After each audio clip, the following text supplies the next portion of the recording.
12 മണിക്ക് ഞങ്ങളെ മീറ്റിംഗ് ഉണ്ട്. അപ്പോൾ അത് കഴിഞ്ഞിട്ട് കാണാം. അല്ല, ഹർജി ഇന്നലെ തന്നെ ഇത് വന്ന ഉടനെ തന്നെ ഞങ്ങൾ ടെലിഫോണിലൊക്കെ അങ്ങോട്ടും ഇങ്ങോട്ടും കൂടിയാലോചിച്ച് അവസാനം തങ്ങൾ ഇന്നലെ തന്നെ പറഞ്ഞല്ലോ കൊടുക്കുന്നുണ്ട്. അപ്പോൾ ഇന്നലെ തന്നെ ഞങ്ങൾ വക്കാലത്ത് കൊടുത്തു, ഫയൽ ചെയ്തു. ഇന്ന് കോടതി ഫയൽ ചെയ്തു. അപ്പോൾ സമയം കളയണ്ടെന്ന് വിചാരിച്ചു. ഇനി പോസ്റ്റ് ചെയ്ത് വരണം, അങ്ങനെയാണുള്ളത്. അല്ല, ഇന്നത്തെ പിന്നെ യോഗത്തിൻ്റെ അജണ്ട കേസ് മാത്രമല്ല, പൗരത്വ ബില്ലിൽ ഇപ്പോൾ റൂൾസൊക്കെ കൊണ്ടുവന്ന് അവർ മുന്നോട്ട് പോകുന്ന സ്ഥിതിക്ക് കാര്യങ്ങൾ എങ്ങനെ നേരിടണം എന്നുള്ളത് മൊത്തത്തിൽ റിവ്യൂ ചെയ്യാൻ വേണ്ടിയിട്ടാണ്.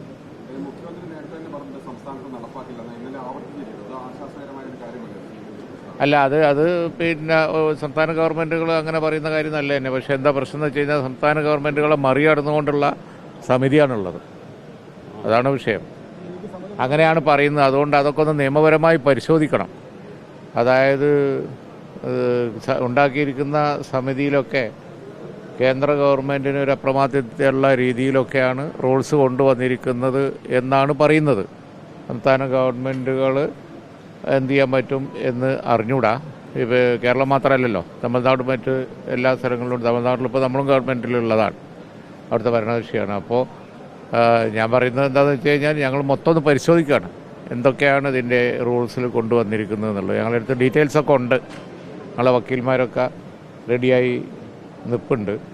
കോടതിയിൽ മുഴുവൻ കൊണ്ട് ഞങ്ങൾ ഏറ്റവും കിട്ടാവുന്നതിൽ വെച്ച് ഏറ്റവും മെച്ചപ്പെട്ട വക്കീൽമാർ കപിൽ സിബിലാണ് കഴിഞ്ഞ പ്രാവശ്യം ഞങ്ങൾക്ക് വേണ്ടി ഹാജരായത്. അദ്ദേഹത്തിന് തന്നെ നോക്കുന്നുണ്ട്. അപ്പോൾ മൊത്തത്തിൽ കാര്യങ്ങളൊന്ന് ഞങ്ങൾ റിവ്യൂ ചെയ്ത് നോക്കുകയാണ്. ഞങ്ങളുടെ മെമ്പർമാർ, ഈ ടീം, അതുപോലെ തന്നെ സമദാനിയൊക്കെ ലോക്സഭയിൽ ഇതിനെ സംബന്ധിച്ച് വളരെയധികം പഠിച്ചവരാണ്, നല്ല അവഗാഹമുണ്ട്. അപ്പോൾ അവരൊക്കെ ഇന്നത്തെ മീറ്റിങ്ങിന് ഹാജരാകുന്നുണ്ട്.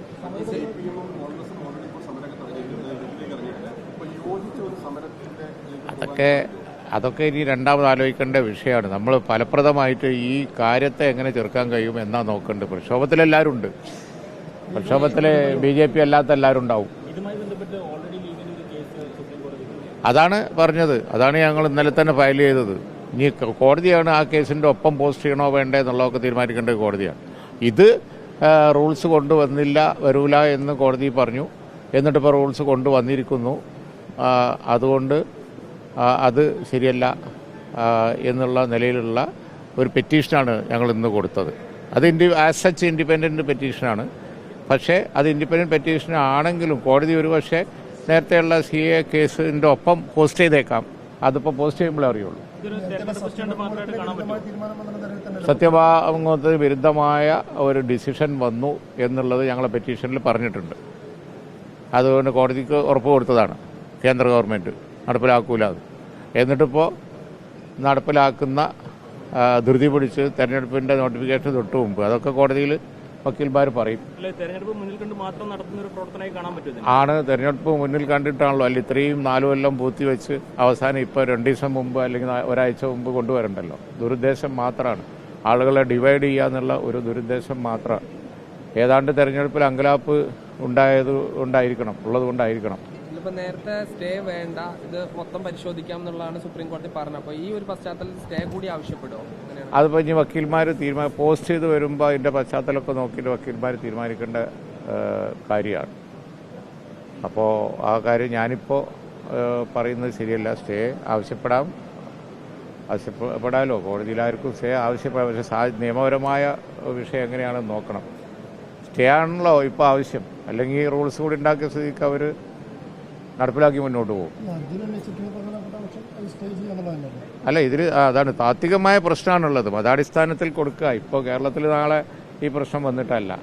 പക്ഷേ ഇന്ന് പിന്നെ ഏതാനും സംസ്ഥാനങ്ങളിൽ മാത്രമാണെങ്കിൽ നാളെ ഇത് വേറൊരു വിധത്തിൽ. അപ്പോൾ അതുകൊണ്ട് മതാടിസ്ഥാനത്തിൽ കൊടുക്കുന്നത് ശരിയല്ല എന്നുള്ള അവരിപ്പോൾ അതിൽ പറഞ്ഞിട്ടുണ്ട്. ഇത് ഇന്ത്യയിലെ മറ്റു ഭാഗങ്ങൾക്ക് ബാധകമാവില്ല, അതുപോലെ തന്നെ മറ്റു ഇന്ത്യൻ പൗരന്മാർക്ക് ബാധകമാവില്ല എന്നൊക്കെ പറയുന്നുണ്ട് ഇപ്പോൾ ഇറക്കിയതിനകത്ത്.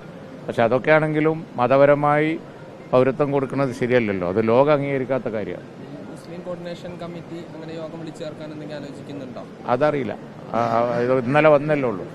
ഇപ്പോൾ കാത്തിരുന്ന് കാണേണ്ട കാര്യങ്ങളാണ് അതൊക്കെ. ഞങ്ങളെ യോഗം കഴിഞ്ഞതിന് ശേഷം നിങ്ങളെ കാണാം. ഓക്കെ.